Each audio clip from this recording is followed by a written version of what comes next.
హిందీ ఇండస్ట్రీని గడగడలాడించిన ఒక చిత్రం షోలే. ఇవాళకి 50 సంవత్సరాలు పూర్తవుతుంది.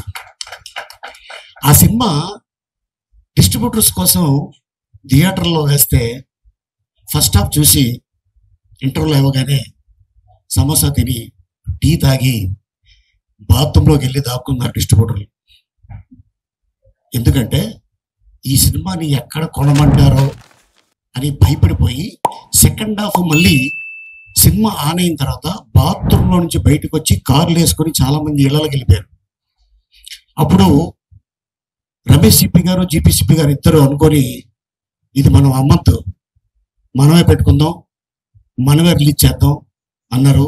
స్టిల్ 50 సంవత్సరాలు కదా, అది 500 సంవత్సరాలు అయినా కూడా షోలే అనే పదం కానీ, గబ్బర్ సింగ్ అనే పదం కానీ, సాంబా అనే పదం కానీ, అలాగే బసంతి అనే పదం కానీ, వీరు కానీ, జయ కానీ డైలాగులు ఏం వాడినా కూడా వాళ్ళకి రాయల్టీ కట్టాల్సిందే. అట్లాంటి ఆ సినిమా ఎలా ఆడిందంటే మీ అందరికి తెలుసు. ఒకే థియేటర్లో ముంబైలో 25 సంవత్సరాలు ఆడింది. ఆ తర్వాత డిడిడిఎల్ ఆడింది, దిల్వాలే దునియా లే జాయేంగే షారుఖ్ ఖాన్.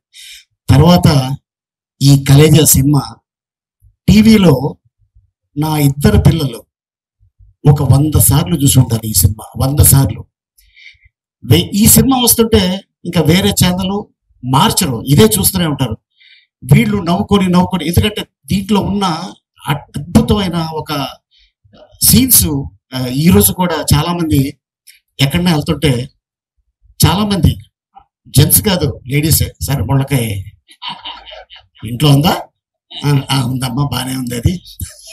సో అట్టగా చాలా మంది చెప్తూ ఉంటారు. ఎక్కడికి వెళ్ళినా ఏ కంట్రీ వెళ్ళినా కూడా సార్ కలేజా సార్ మేము ఇన్నిసార్లు చూసాం, కలేజా ఇన్నిసార్లు చూసాం, మా ఇంట్లో చాలా ఇష్టం ఈ సినిమా అంటే అని చాలా మంది చెప్తుంటే నిజంగా ఒక యాక్టర్కి చాలా ఆనందం వేస్తుంది.